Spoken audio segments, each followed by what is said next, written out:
Assalamu alaikum, good evening, and a very warm welcome to all of you.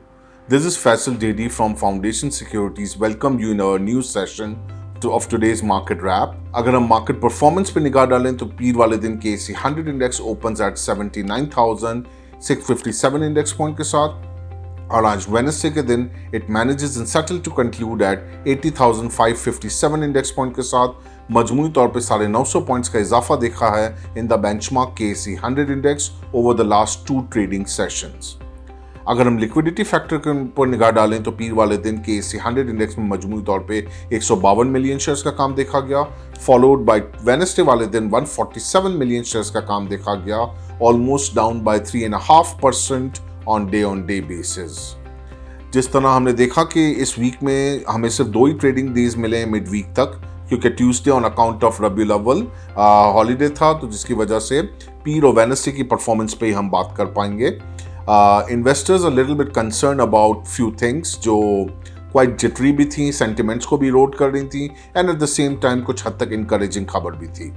अगर हम starting of the week पे बात करें तो on account of the monetary policy statement things should be better of, but keeping in view कि almost नीचे सबको support level बना हुआ था और पता था कि इंटरेस्ट रेट्स कट होने हैं, तो वो जैसे ही मटीरियल हुआ तो लोगों की तरफ से सेल ऑन स्ट्रेंथ या इन्वेस्टर्स ने ऑप्ट किया सेल ऑन स्ट्रेंथ वाली स्ट्रैटेजी को।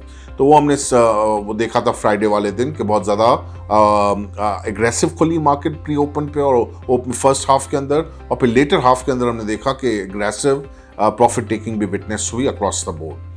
पीर से लेके आज वेडनेसडे तक में जो नज़र आ रहा है उसमें अब हम ये है कि we are on the agenda of IMF on the 25th of September, लेकिन एट द सेम टाइम 23 सितंबर को फुटसी की रीबैलेंसिंग है, जहां फॉरेनर्स की तरफ से एक आउटफ्लो एक्सपेक्टेड है मार्केट में, जिसमें one school of thought is talking about कि 50 to 60 मिलियन डॉलर्स का नेट आउटफ्लो आएगा, where is other school of thoughts और experts have the opinion of more than 100 million to 125 million dollars का outflow expected है।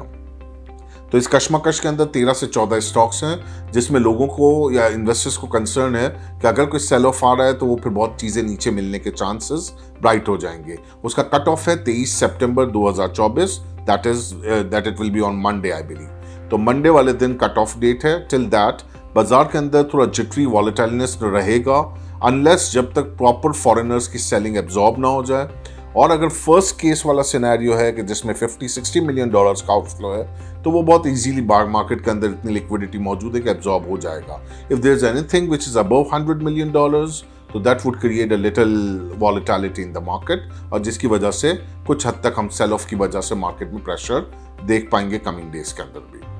As part of the monetary policy statement, well adjusted 200 basis point going forward भी हमें लगता है कि एक small cut off मिलेगा हमें, keeping in view the inflation number of the going month and upcoming month as well। तो उस पर हमें एक और कट मॉनेटरी पॉलिसी का 2 महीने के बाद और 6 वीक्स डाउन द रोड एक और मॉनेटरी पॉलिसी में नजर आ सकता है। फॉर अ टाइम बीइंग जो सिक्लिकल्स नहीं परफॉर्म कर पा रही या सीमेंट्स ना चलने की वजह, तो एक तो आपने कॉर्पोरेट रिजल्ट्स देखा होगा तो कुछ सीमेंट कंपनीज का ये क्वार्टर थोड़ा डल गया है। टॉप लाइन तो सबकी फ्लैट रही है, लेकिन ओवरऑल अगर बात करें तो डीजी खान सीमेंट ने तो क्वार्टर का लॉस शो कर दिया। So keeping in view all this thing के सेल्स का मोमेंटम कम है, सेक्टोरल ग्रोथ नहीं आ पा रही है, तो ये भी एक वजह है कि सिक्लिकल्स में इतना लाइमलाइट में नहीं आ सका, डिस्पाइट हैविंग के 2% का आपको कट भी मिल गया इंटरेस्ट रेट के ऊपर। जैसे मैंने आपको पहले बताया कि फुटसी की रीबैलेंसिंग वो एक थ्रेट क्रिएट कर रहा है। रिजल्ट सीजन को सीमेंट सिक्लिकल्स के अच्छे नहीं है, वहाँ थोड़ा हॉल्ट आ गया है। गोइंग फॉरवर्ड अगर ज़रा भी स्लेड मिलता है due to the foreign selling वगैरह, तो वो एक अपॉर्चुनिटी होगी मार्केट में बाई करके काम करने की। आज की इंडेक्स की क्लोजिंग बहुत अच्छी आई है टेक्निकल ग्राफ के हिसाब से। Anything above this would rebound to the new level of 81,700 to 81,900 index level. So इसी तरीके से जो इनकरेजिंग स्टेटमेंट है वो ये है कि 25th of this month IMF के एजेंडा के ऊपर हम हैं, और इंशाल्लाह उम्मीद करते हैं कि इस बार एग्जीक्यूटिव बोर्ड पाकिस्तान का IMF का लोन का प्रोग्राम अप्रूव कर लेगा, और ये 37 माह का $7 बिलियन का लोन है जो पाकिस्तान अवेल करने जाएगा।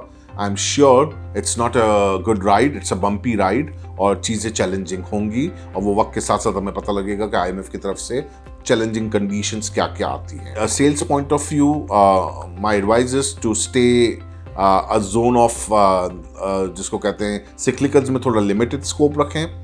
जो हाई डिविडेंड यील्ड वाले स्टॉक्स हैं जैसे ईफर्ट हो गया, एफएफसी हो गया, हपको हो गया, पाको हो गया, इनमें वॉलेटिलिटी आपको कम मिलेगी, इनमें आप बाइंग मोमेंटम कंटिन्यू रख सकते हैं for a longer period of term. So please share your valuable feedback here at info@fs.com.pk. Your valuable feedback is really important to us. Till then, I Faisal Dedi signing off. Take very good care of yourself and your investment too. Have a pleasant evening. Goodbye.